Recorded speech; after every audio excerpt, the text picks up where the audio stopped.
بسم اللہ الرحمن الرحیم۔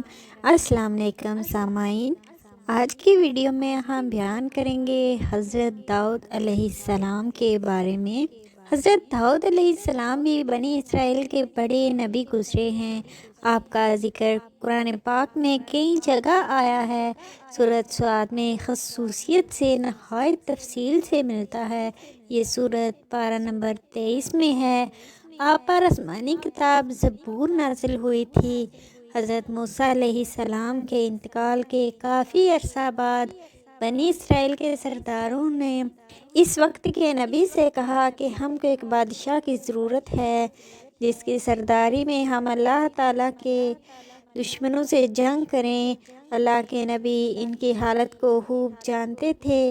پہلے انہوں نے انکار کر دیا کہ یہ لوگ بزدل ہیں، جنگ وغیرہ کچھ نہیں کریں گے، مگر جب قوم اور سرداروں کا اصرار بڑھا اور وہ نہیں مانے تو اللہ کے نبی نے فرمایا، اللہ تعالیٰ نے تمہارے لیے طالوت کو بادشاہ مقرر کیا ہے۔ طالوت ایک غریب آدمی تھا۔ سردار امیر لوگ طالوت کا نام سنتے ہی ناراض ہو گئے کہ سرداری اور بادشاہت تو ہمارا حق تھا، یہ غریب آدمی کو کیسے مل گیا؟ حضرت طالوت بڑے عالم، عابد، جنگ کے ماہر اور بڑے بہادر طاقتور آدمی تھے، اس لیے اللہ نے ان کو بادشاہ مقرر کیا تھا۔ اللہ کے نزدیک تو امیر و غریب سب برابر ہیں۔ اس کے نزدیک وہی اچھا ہے جو نیک ہو۔ لوگوں کو تسلی کے لیے اس وقت اللہ کے نبی نے یہ فرمایا تھا کہ حضرت طالوت کو بادشاہ بنانے کی ایک نشانی یہ بھی ہے کہ 3 صندوق میں حضرت موسیٰ علیہ السلام اور حضرت ہارون علیہ السلام کی یادگار ہے، اسے فرشتے اٹھا کر تمہارے پاس لے آئیں گے۔ چنانچہ فرشتے وہ صندوق ان کے قوم کے پاس لے آئے۔ آخر انہوں نے حضرت طالوت کو اپنا بادشاہ بنا لیا۔ آخر جب طالوت اپنی فوج لے کر روانہ ہونے لگے تو انہوں نے اپنی قوم کی ایک آزمائش کی کہ اگر کوئی مصیبت آئی تو یہ لوگ اس کا مقابلہ کریں گے یا بھاگ جائیں گے۔ انہوں نے کہا کہ آگے چل کر پانی کی ایک نہر آئے گی، جس نے اس کا پانی پی لیا اس کو مجھ سے کوئی تعلق نہ ہوگا۔ میرا آدمی وہ ہے جو اس میں سے نہ پیے، زیادہ سے زیادہ ایک چلو پینے کی اجازت ہے۔ مگر جب نہر پر پہنچے تو چند لوگوں کے سوا سب نے خوب پانی پی لیا۔ جب نہر کے پار اتر گئے تو کہنے لگے، ہم اپنے دشمن جالوت سے لڑنے کی طاقت نہیں رکھتے، مگر ان میں وہ لوگ جو ایماندار تھے اور جنہوں نے صرف ایک گھونٹ پانی پیا تھا، وہ پکار اٹھے کہ اکثر ایسا ہوتا ہے کہ اللہ کے حکم سے تھوڑی سی جماعت بڑی جماعت پر غالب آ جاتی ہے۔ اللہ ہمیشہ صبر کرنے والوں کے ساتھ دیتا ہے۔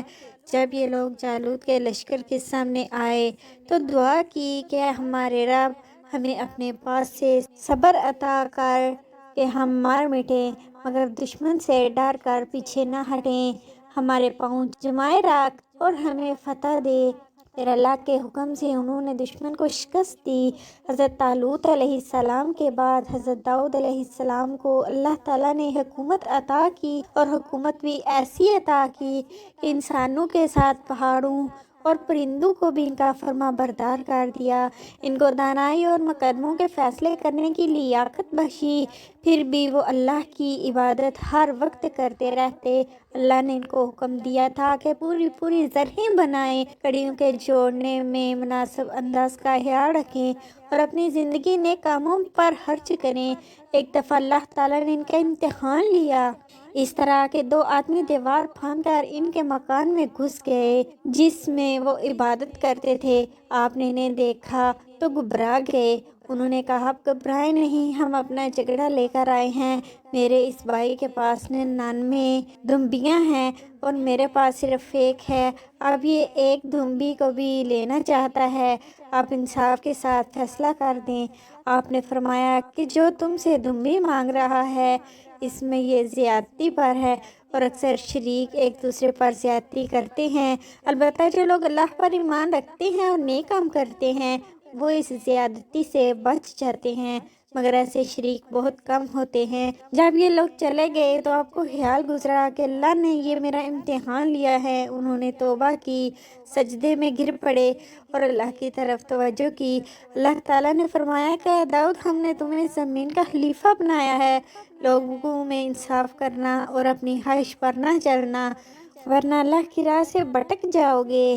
حضرت داؤد علیہ السلام کے قصے میں ہم کو یہ سبق ملتے ہیں، مسلمانوں کے بادشاہ کے لیے امیر ہونا ضروری نہیں، بلکہ اس کو عالم، طاقتور، بہادر اور لڑائی کے طریقے معلوم ہونے چاہیے۔ جیسے حضرت طالوت، وہ غریب آدمی تھے مگر یہ سب خوبی ان میں موجود تھی، اللہ تعالیٰ نے ان کو بادشاہ بنایا۔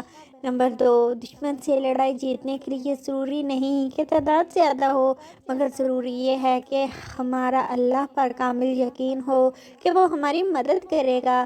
ہم موت سے نہ ڈریں، ہمارے پاس کتنی ہی دولت آ جائے، یہاں تک کہ چرند و پرند، پہاڑ، لوہا سب ہمارے تابع ہو جائیں، مگر ہمیں اللہ کو نہیں بھولنا چاہیے، یہ سب کے ساتھ انصاف کرنا چاہیے۔ یہ تھی ہماری آج کی ویڈیو، امید ہے کہ آپ کو پسند آئے گی۔